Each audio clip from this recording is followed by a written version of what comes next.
welcome to Bincang Ide, podcast diskusi untuk menghadirkan politik yang penuh gagasan bersama saya, Aska Gulshan. Dan kali ini kita kedatangan tamu yang sangat spesial, seorang associate professor dari Singapura, universitas terkemuka di sana, Nanyang Technological University atau NTU. Mungkin teman-teman sudah biasa melihat beliau di berbagai kanal, di Twitter dan lain sebagainya. Siapakah beliau? Prof. Zulfikar Amir.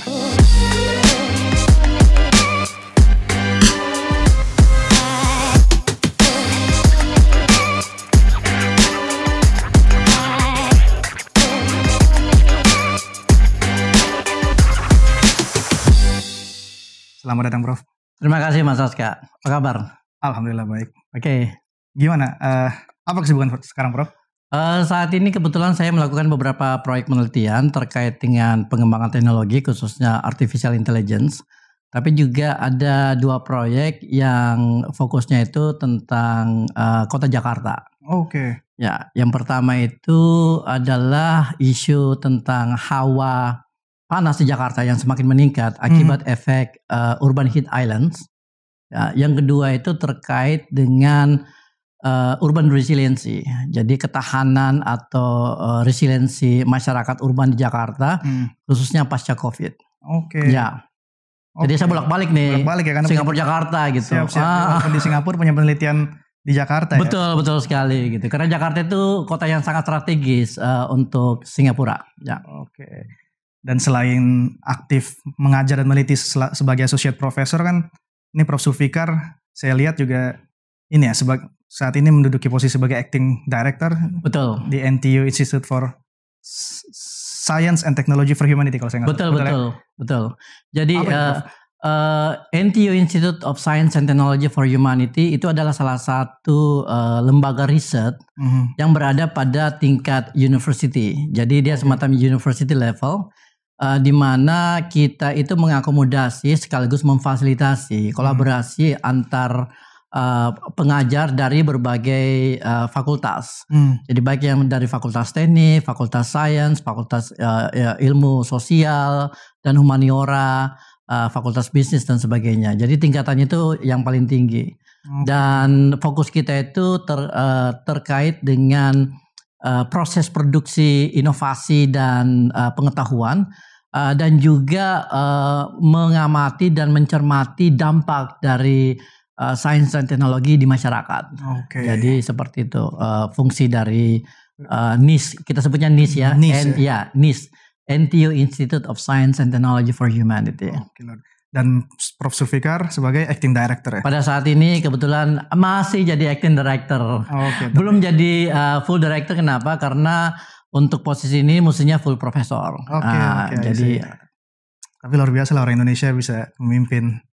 Alhamdulillah ya, bisa survive lah di tengah-tengah kompetisi antar akademisi yang sangat ketat gitu.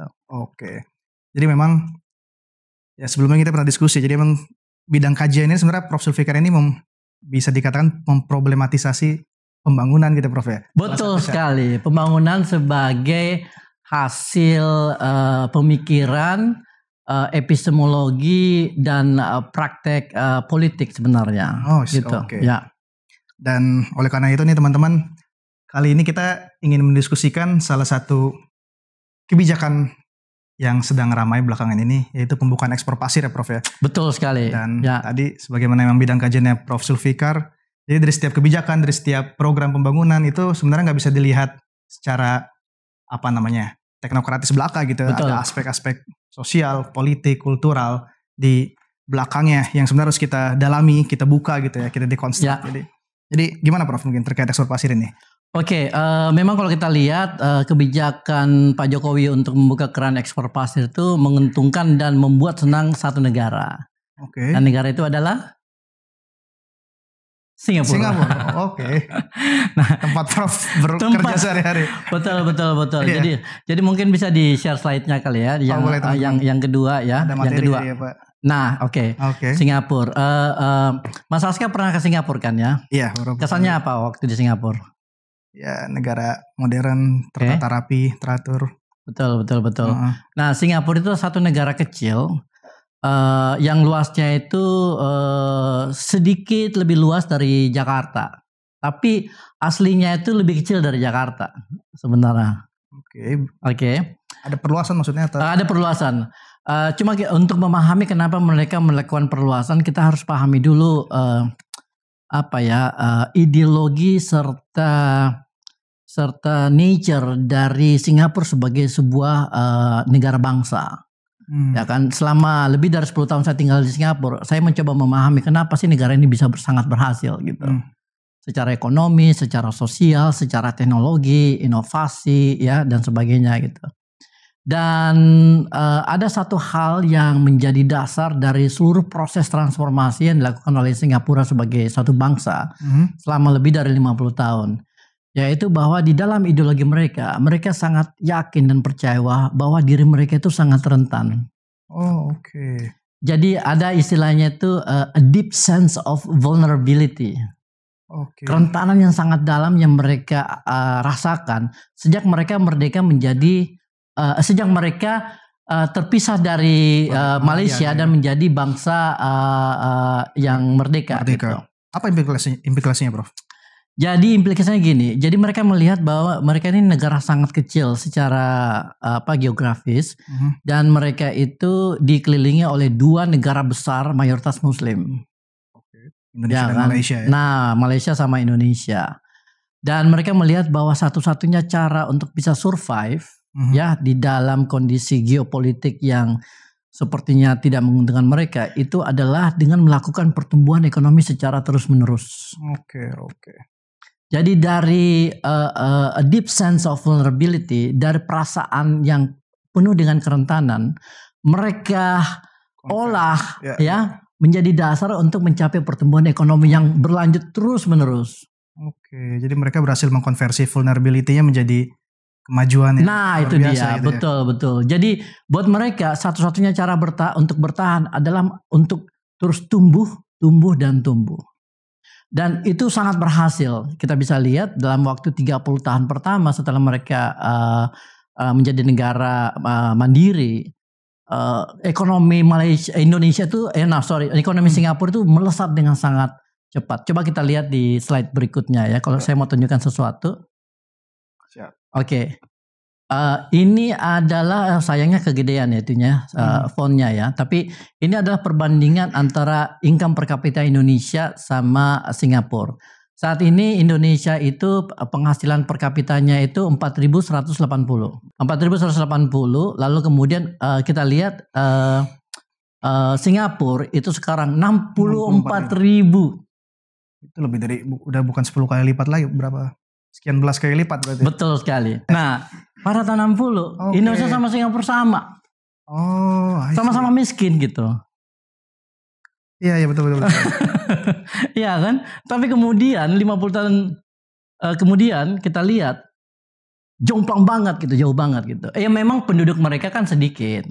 Tetapi bahkan kalau kita bandingkan dengan negara lain, ya pertumbuhan income per kapita kita itu relatif almost flat gitu. Ya kan? Sementara Malaysia, Brasil, Chile itu akseleratif gitu. Tapi ini saya mau cuma bandingkan Indonesia sama Singapura aja ya. Dan fakta bahwa tahun 65 Singapura tuh semiskin Indonesia. Jadi sudah kecil secara ekonomi pun saat itu sangat lemah. Betul. Jadi wajar mereka saat itu sangat merasa vulnerable gitu. Betul, sangat vulnerable ya. Nah, vulnerability ini berhasil mereka eksploitasi untuk menjadi dasar motivasi mereka untuk terus membangun. Ya kan, terus tumbuh dan tumbuh. Dan Singapura itu diuntungkan pada saat mereka memulai proses transformasi ini. Mereka berada di bawah satu kepemimpinan yang berbasis pada intelektualisme. Jadi ya kita tahu founding father dari negara Singapura adalah Perdana Menteri Lee Kuan Yew. Dan Lee Kuan Yew kita tahu adalah seorang intelektual, ya kan? Dia adalah alumni Cambridge, doktor di bidang hukum. Dan ketika dia diberikan kesempatan untuk memimpin Singapura, dia melakukannya dengan sangat baik. Di mana ada 2 hal yang dia bangun pertama kali. Pertama itu adalah sistem kelembagaan dan hukum yang membuat pemerintah Singapura itu menjadi salah satu pemerintahan yang sangat bersih dan sangat efisien. Ya, kita tahu indeks korupsi Singapura itu sangat tinggi ya, indeks anti korupsinya ya. Lalu kemudian dia membangun SDM-nya. Ya, kenapa dia membangun SDM, sumber daya manusia? Karena mereka paham, mereka sadar bahwa mereka tidak punya sumber daya alam sama sekali, gitu. Nah, ini menarik untuk diamati ya. Jadi Singapura itu adalah negara pengimpor banyak hal, banyak hal. Jadi contoh makanan, ya.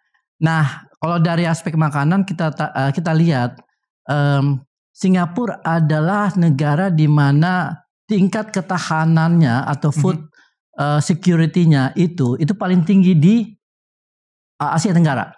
Tingkat ketahanan pangan ya? Tingkat ketahanan pangan paling tinggi. Padahal 93% impor. Makanan itu diimpor. Gimana penjelasannya dulu? Jadi penjelasannya adalah instead of membeli makanan langsung dari luar, ya kan? Ya. Mereka beroperasi di luar, di negara lain. Mereka sewa lahan, mereka tanam cabai, tanam sayur, pelihara babi dan sebagainya. Ya kan? Di negara lain. Di negara lain. Punya perusahaan-perusahaan mereka. Perusahaan. Lalu kemudian dipakai untuk mensuplai kebutuhan dalam negeri. Oke. Menarik. Gitu. Jadi waktu Indonesia pernah mengalami krisis cabai, ya. Di sini karena harga cabai naik, di Singapura tuh aman-aman aja, cabainya gede-gede dan murah gitu. Gitu strategi mereka ya. Ya. Jadi itu sumber daya. Lalu kemudian 40% air mereka masih impor dari Malaysia. Air pun impor jadi. Ya. Lalu kemudian listrik, energi, ya. 90% pembangkit listrik di Singapura itu menggunakan gas alam. Oke. Dan 80% suplai gas alam itu datangnya dari Indonesia. Jadi sangat dependen sekali. Sangat dependen. Iya. Sumber daya manusia pun mereka harus impor. Termasuk saya. Ya kan. Iya. Tapi impornya juga selektif. Betul. Tidak asal impor. Ya, talent terbaik dari negara. Benar, betul kan. Nah, ada satu hal yang tidak bisa mereka impor, di mana sumber daya ini tuh sangat-sangat strategis. Kita tahu bahwa yang namanya pertumbuhan ekonomi itu pasti diiringi dengan pertumbuhan kebutuhan ruang. Ya.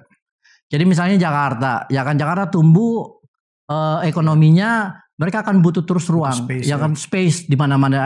Orang planologi pasti tak paham banget lah ya. Nah ini yang tidak bisa mereka impor. Karena lahannya kan kecil. Satu-satunya cara adalah dengan memperluas. Awalnya vertikalisasi dulu udah maksimal juga itu. Betul. Itu pun sudah maksimal ya. Jadi ada dua strategi, ya kan, ekspansi vertikal dan ekspansi horizontal. Ekspansi vertikal itu adalah dengan membangun gedung-gedung tinggi, high rise building. Tapi kan ada batasnya juga kan. Ya kan. Apalagi Singapura itu memiliki bandara salah satu yang tersibuk di dunia. Jadi nggak bisa tinggi-tinggi banget. Tapi kalau kita ke Singapura memang hampir nggak ada landed housing dan lain-lain udah. Masih ada sekitar mungkin 10% gitu. 10% ya kan. Ya. Nah, setelah ke atas mereka underground ke bawah. Itu sudah dilakukan juga. Sudah dilakukan. Itu jadi mereka udah gali itu sampai 200 meter. Oke. Untuk tanam kabel, bikin storage, macam-macam. Bahkan sekarang mereka udah punya rencana semua highway itu disembunyikan di bawah tanah. Jadi kita nggak akan lihat jalan tol gitu di atas, tapi di bawah semua. Yang sisanya itu akan dihijaukan gitu. Ya, jadi hijau pedestrian untuk. Iya, tapi ini juga ada keterbatasan sehingga mereka harus menggunakan strategi kedua, strategi horizontal yang lebih konvensional, di mana mereka menambah luas lahan mereka melalui reklamasi. Yang mana membutuhkan sumber daya yang sangat strategis. Yaitu pasir. Oke, ini nyambung nih bridgingnya. Jadi ini masuk ke topik yang mau kita bahas hari ini ya, Prof. Jadi mereka tidak bisa mengimpor sumber daya ruang, ya kan? Ya. Tapi mereka bisa mengimpor pasir sebagai sumber daya strategis untuk memperluas ruang mereka. Gitu. Ya. Nggak mungkin dia memperluas teritori secara langsung, tapi pasir sebagai komoditas bisa dia impor gitu. Betul. Ya. Nah, coba kita masuk ke gambar berikutnya. Ini GDP Singapura bandingkan dengan Indonesia ya. Bagaimana mereka berstatus sebagai negara industri sekaligus negara berbasis jasa dan finance ya. Oke. Nah, ini adalah grafik yang menunjukkan pertambahan luas tanah Singapura dari tahun 60 sampai tahun 2020. Jadi yang tadi Prof bilang kan Jakarta itu 600 sekian kilometer persegi. Betul. Sebelumnya Singapura lebih sempit dari Jakarta. Nah, sekarang lebih luas. Dari 581 km persegi menjadi 734 km persegi. Nah, ini mayoritasnya dari pasir. Dari pasir. Nah, coba kita lihat berikutnya. Nah, ini adalah peta Singapura. Ya. Peta Singapura. Yang warna abu-abu ini atau putih ini itu adalah wilayah original. Yang aslinya Singapura seperti itu. Lalu kemudian yang warna pink muda itu adalah wilayah yang sudah direklamasi. Oh, yang pink yang muda. Yang sudah direklamasi, ya. Okay. Nah, wilayah yang pink tua itu adalah wilayah yang akan mereka reklamasi sampai tahun 2030. Ya. Termasuk yang terkenal apa tuh? Kalau yang daerah turis Sentosa Island kan? Ini Sentosa sini. Mana itu? Di sini apa? Sini. Itu kan full reklamasi ya? Di sampingnya. Yang sampingnya ini. Iya. Dan ini akan diperluas. Ini masih kalau lihat yang merah tua cukup besar berarti rencana mereka ya? Iya. Dan ini kalau lihat dari bentuknya apa ini? Pelabuhan tampaknya, Bro. Betul ya? Ini pelabuhan. Ya. Pelabuhan apa itu namanya? Tuas. Tuas ya? Iya. Terbesar di salah satu terbesar di dunia. Kan? Nah, kalau nggak salah nomor 3 ya. Jadi sekarang aja mereka pelabuhannya udah salah satu yang terbesar dan mereka mau memperluas lagi. Betul. Jadi ini untuk daerah pelabuhan dan industri ya. Lalu kemudian ini tempat pengolahan sampah ya. Lalu kemudian ini daerah wisata semua di sini nih. Oh, jadi udah ada pembagian zonasi seperti itu. Oh iya, iyalah. Benar diperhitungkan. Bukan cuma Bandung yang punya planologi. Iya. Singapura juga punya planologi.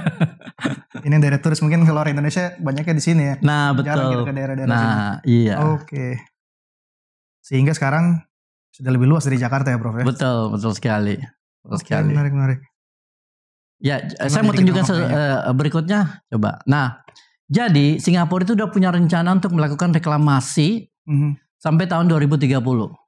Karena itu disesuaikan dengan proyeksi pertumbuhan ekonomi mereka dan pertumbuhan penduduk. Targetnya kan mereka akan menaikkan jumlah penduduk sampai 7 juta. Dan itu butuh ruang buat residence, ya buat perumahan, buat ruang komersil, perkantoran. Jadi mereka sudah memproyeksikan pertumbuhan ekonominya, kemudian dihitung dari situ perkiraan estimasi pertambahan manusianya. Betul. Dan oleh karena itu kebutuhan ruangnya berapa? Betul sekali. Wow. Iya, betul sekali. Gitu. Yang mana angkanya berarti seperti itu, Prof. Iya. Jadi mereka akan memperluas lahan mereka hingga mencapai 766 km persegi pada tahun 2030. Jadi kalau lihat yang tadi angka sekarang tambah sekitar sekian puluh atau 100 kurang lah ya. Iya, betul. Kilometer persegi lagi. Betul. Dan untuk sampai ke tahun 2030 itu kira-kira mereka membutuhkan 4 miliar kubik pasir. 4 miliar kubik pasir. Wow. Yang mana tentunya oke, lanjut.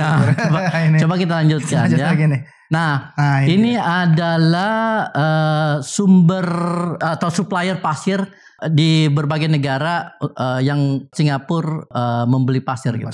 Ya. Jadi yang paling besar saat ini itu adalah Kamboja, lalu kemudian diikuti oleh Vietnam, Malaysia, Myanmar, Philippines. Indonesia masih ada walaupun ini mungkin yang ilegal ya, dan Thailand. Ini kan pada tahun 2008 sampai 2017. Ini kan jadi Indonesia menutup ekspor pasir itu tahun 2002 ya. Ya kan. Tapi Indonesia masih ada tuh. Masa presiden kontribusi dan Ibu Mega kalau nggak salah. Masa iya, namanya Bu Megawati. Ya. Paling besar Kamboja. Nah, Vietnam, Malaysia itu sudah menutup ekspor mereka mengikuti Indonesia. Oke. Karena ya itu dampak lingkungannya. Ya kan. Dan Kamboja saya dengar terakhir mungkin udah menutup. Sekarang yang jadi supplier utama itu Myanmar. Jadi Singapura itu mencari negara yang makin miskin. Yang makin rela untuk menjual pasir mereka ke Singapura. Oke. Gitu. Jadi dulu sebelum dilarang itu kan Indonesia nomor 1 ya. Nah, Indonesia coba kita tunjukkan. Ada grafik berikutnya. Nah, ini ekspor pasir Indonesia ke Singapura.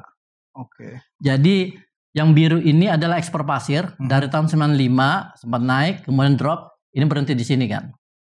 Nah, lalu kemudian menurun sampai akhirnya 0. Ini larangan di sini ya, Prof ya? Betul.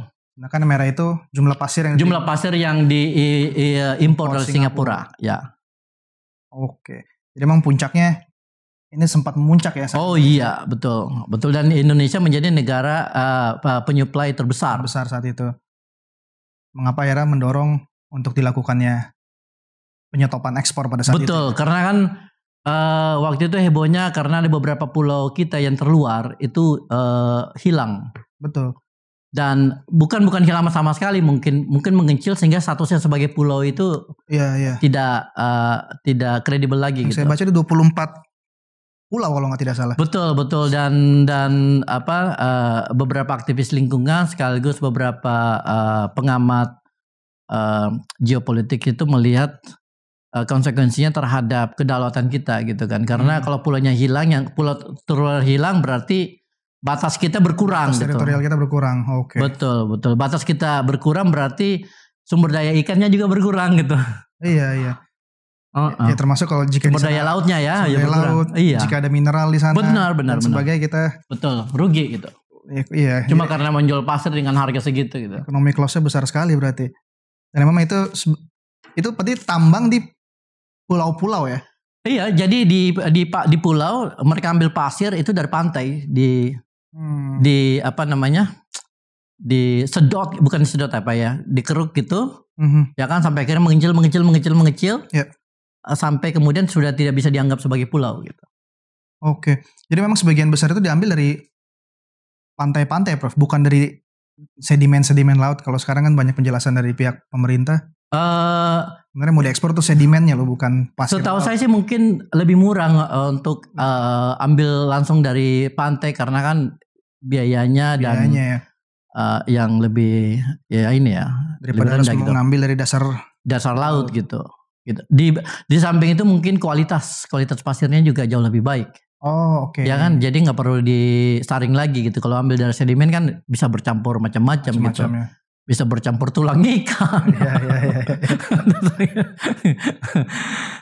Oke, Prof, menarik. Tapi selanjutnya kita lihat. Jadi kalau kita lihat ya, Singapura itu sudah mengimpor 517 juta ton pasir. Wow. Selama 20 tahun terakhir. Itu kita bisa bayangkan kira-kira berapa pulau tuh. Iya, makanya sekian pulau gitu. Iya, sekian pulau. Dan Indonesia dari tahun 97 sampai 2002 itu menjadi supplier terbesar dengan menjual rata-rata 53 juta ton pasir per tahun. Dan jadinya seperti Singapura sekarang kan. Iya. Anda kalau ke Sentosa, ke Changi itu the best airport in the world. Itu reklamasi tuh. Pasirnya itu pasir kita itu sebagian besar berarti dulunya. Wow. Sementara orang Indonesia rame-rame ke sana menikmati gitu. Jadi ironis ya. Iya, ironis. Jadi kebijakan menutup saat itu memang ada landasan yang cukup kuat gitu. Sangat kuat gitu, karena gimana pun juga Indonesia dirugikan dalam jangka panjang ya. Betul. Karena pulau ini tidak bisa kita bangun kembali. Kalau hilang ya sekali hilang ya udah. Jadi bukan lagi sekedar ekonomi, lingkungan, tapi ini udah kedaulatan negara gitu. Benar, betul. Tapi satu hal yang perlu kita pahami di sini bahwa kita nggak bisa menyalahkan Singapura juga. Ya kan, Singapura kan terus mencari pasir dari manapun dan dimanapun. Ya kan, mau dari Cina, mau dari Papua, New Guinea, mau dari Timor Leste, mau dari Afrika. Selama dia butuh, dia akan mencari supplier. Okay. Tapi ketika ada supplier murah meriah di depan mata, kenapa tidak gitu? Ya kan. Jadi Singapura sebagai negara yang punya kepentingan, dan kepentingan ini adalah hal yang lumrah bagi setiap negara gitu. Indonesia punya kepentingan, Malaysia punya kepentingan, ya kan, Cina punya kepentingan, Singapura punya kepentingan. Jadi kita nggak bisa bilang oh Singapura jahat banget, ya kan, ngambil pasir kita. Yang jadi pertanyaan adalah kenapa lu mau jual pasir ke Singapura gitu. Ya kan, nah itu gitu. Tapi itu yang terjadi dulu ya. Akhirnya kemudian pemerintah zamannya Megawati itu udah mengambil kebijakan yang sangat tepat untuk menyelamatkan pulau-pulau terluar kita gitu. Oleh Ibu Mega saat itu. Oleh Ibu Mega, iya kan. Iya. Seperti itu. Lalu apa yang terjadi setelah itu, Bro? Nah, apa yang terjadi setelah itu adalah, coba kalau kita lihat ya, pada saat ini, boleh next teman-teman. 2 bulan yang lalu, atau 3 bulan yang lalu lah, bulan Maret 2023, ada satu pertemuan antara Pak Jokowi dengan Perdana Menteri Singapura, Lee Hsien Loong. Ya kan. Dan di situ Pak Jokowi ini kan sangat dekat dengan Perdana Menteri Lee ya. Dan mereka sangat akrab. Dan di pembicaraan antara dua pemimpin ini kita bisa tahu bahwa ada satu topik utama yang mereka bicarakan. Nah, di sini saya mengambil kutipan dari statementnya Pak Lee Hsien Loong tentang hasil pertemuan mereka, hasil pertemuan dia dengan Pak Jokowi. Oke. Jadi beliau mengatakan bahwa topik utama yang mereka bicarakan itu adalah IKN Nusantara. Oke. Ya kan, di mana dia melihat bahwa ini adalah proyek yang menjadi prioritas utama Pak Jokowi. Ya. Betul, Pak Jokowi. Dan pemerintah Singapura siap membantu untuk untuk riset dan development, khususnya terkait dengan konsep dan teknologi smart cities. Oh, oke. Ya kan. Ini will contribute knowledge sharing and betul. Tapi ada hal yang paling krusial di sini, itu di bagian terakhir ketika dia bilang we will encourage, kami akan mendorong Singaporean entrepreneurs and companies, jadi perusahaan dan pengusaha Singapura untuk berpartisipasi di dalam proyek IKN. Ya. Oke. Gitu.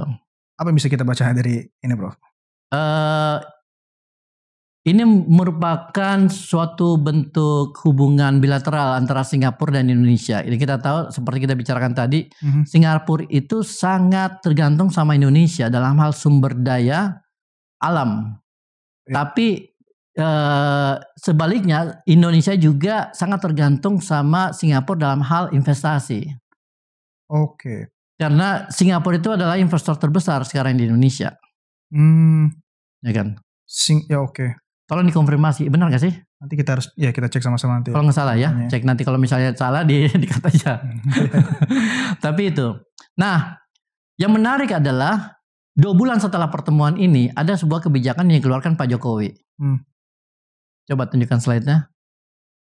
Yaitu Pak Jokowi resmi mengizinkan kembali ekspor pasir laut. Setelah 20 tahun dilarang. Jadi ini ada 2 peristiwa yang terjadi secara berdekatan. Ya. Tapi gimana kita baca relasi dari 2 peristiwa ini, Prof? Nah, apa yang bisa tadi kan kita bicara tentang Singapura ya, sebagai sebuah negara yang merasa harus terus tumbuh sebagai cara untuk bertahan. Dan pertumbuhan ekonomi mereka itu membutuhkan ekspansi ruang. Di mana ekspansi ruang ini itu membutuhkan sumber daya strategis, yaitu pasir. Yang mereka tidak memiliki tentunya. Jadi mereka harus impor pasir dari luar. Dan Indonesia adalah penyuplai pasir yang paling strategis buat Singapura sebelum akhirnya ditutup. Ya, baik. Sekarang kemudian Pak Jokowi datang ke Singapura menawarkan satu proyek, yaitu proyek IKN Nusantara, dan saya melihat bahwa ini bisa jadi peluang buat Singapura untuk membuat tawaran tambahan gitu. Nah, saya nggak tahu seperti apa pembicaraan off the record yang kemudian berujung pada keputusan Pak Jokowi untuk membuka keran ekspor pasir ke Singapura gitu. Yang jelas Singapura udah pasti sangat senang dan sangat bersemangat untuk segera membeli pasir dari Indonesia. Ya kan? Karena pasir Indonesia itu kualitasnya bagus dan harganya relatif murah karena jaraknya dekat. Oke. Iya kan? Gitu. Nah, apakah keputusan Pak Jokowi untuk membuka keran ekspor pasir ini karena permintaan Singapura, ya, atau mungkin inisiatif inisiatif dari pemerintah Indonesia, saya nggak tahu. Ya, kita nggak tau. Nggak ada informasi yang bisa. Iya. Tapi andaikan misalnya ternyata ini memang inisiatif dari Indonesia, itu adalah bentuk semacam bujukan ke pemerintah Singapura. Oke, kita kasih Anda pasir, tapi tolong dong investasi ke IKN proyek IKN Nusantara. Sepertinya begitu. Ya, jadi semacam bujukan, semacam apa ya?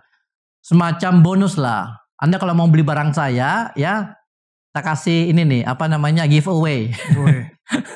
Apa istilahnya itu ya? Kalau beli barang kemudian ada itunya gitu. Cashback atau apa? Cashback ya. Kalau cashback kan cash, tapi ini dalam bentuk non tunai, dalam bentuk barang. Ya, inilah bonus lah, kasih bonus gitu. Dan tentu Singapura sangat bahagia dengan bonus ini karena mereka butuh banget. Oke. Jadi yang Prof berusaha sampaikan adalah tentu apakah ini sebuah kausalitas antara dua peristiwa ini kita nggak bisa memastikan gitu ya. Ya. Jelas, tapi ini interestnya bertemu antara dua peristiwa ini gitu. Betul banget. Kepentingan yang cocok. Iya. Jadi kalau kita lihat memang selama ini kan Pak Jokowi sedang sibuk sibuk untuk menyelesaikan satu pekerjaan besar, yaitu pembangunan IKN Nusantara. Dan dia ingin ketika dia menyelesaikan masa jabatannya, paling tidak IKN Nusantara ini sudah bisa selesai sebagai sebuah cikal bakal ibu kota. Ya kan? Cuma untuk menyelesaikannya sebagai sebuah kota yang lengkap itu butuh investasi yang luar biasa dan Indonesia tidak punya budget untuk itu. Kalau kita lihat IKN itu membutuhkan biaya estimasinya sekitar 466 triliun. Ya kan, sementara budget yang bisa disediakan oleh pemerintah berdasarkan undang-undang IKN itu hanya 20%. Artinya masih besar biaya yang dibutuhkan dari pihak luar. Baik swasta domestik maupun swasta asing gitu, atau pemerintah asing gitu. Jadi ini salah satu cara, dan Pak Jokowi selama 1 tahun terakhir kan mencoba mencari investasi dari mana-mana, dari Saudi Arabia ya, ke Jepang, ke Korea Selatan, ke Cina, tapi sejauh ini belum ada investor asing dalam skala besar yang benar-benar serius untuk masuk ke proyek IKN. Dan karena itu mungkin setelah Pak Jokowi merasa putus asa gitu ya, untuk mencari investasi dari luar, maksudnya dari negara-negara lain, akhirnya Singapura dilirik sebagai sebagai penyelamat gitu ya. Karena memang Singapura sebagai sebuah negara itu punya kapasitas untuk itu. Dan kalau kita lihat implikasi dari keputusan pembukaan ekspor pasir ini itu adalah 2 minggu setelah ini, coba slide-nya. Next. Itu ya. Ada kunjungan 130 pengusaha Singapura ke IKN. Ya kan? Jadi iya. Jadi ekspor pasir yang dibuka, sekarang investornya dibawa jalan-jalan ke IKN untuk melihat, ya kan, apakah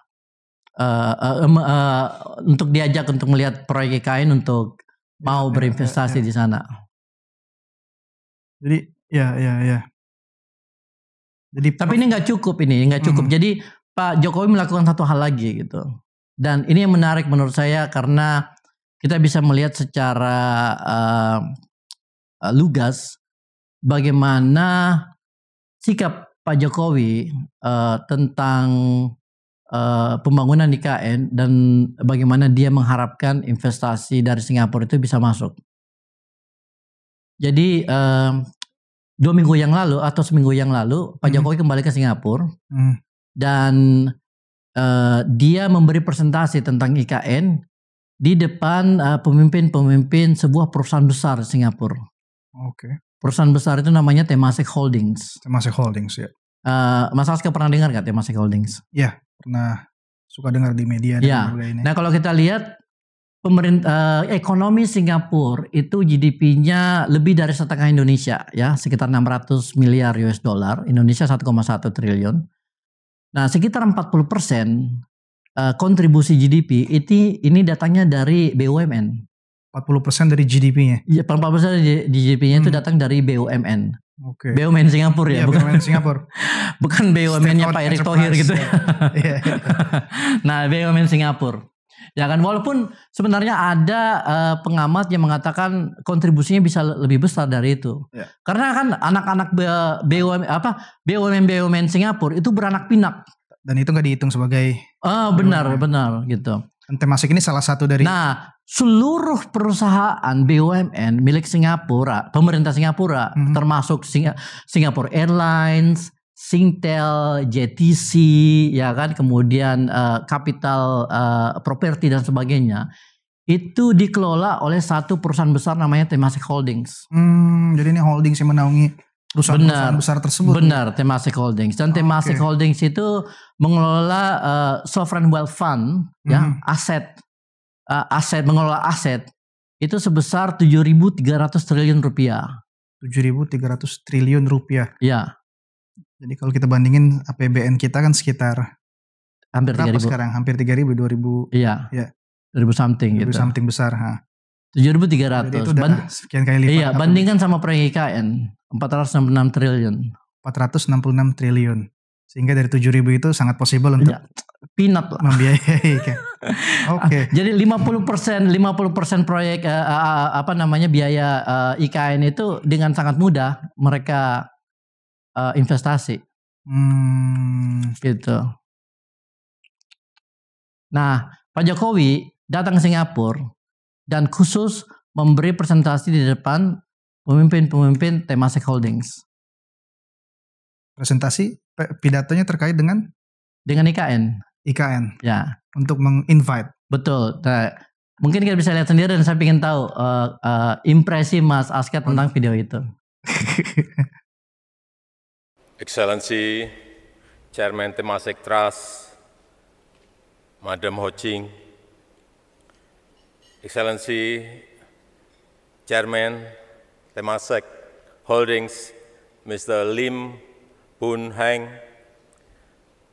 Excellency Executive Director and CEO, Mr. Dylan Pillai, everything will be fine.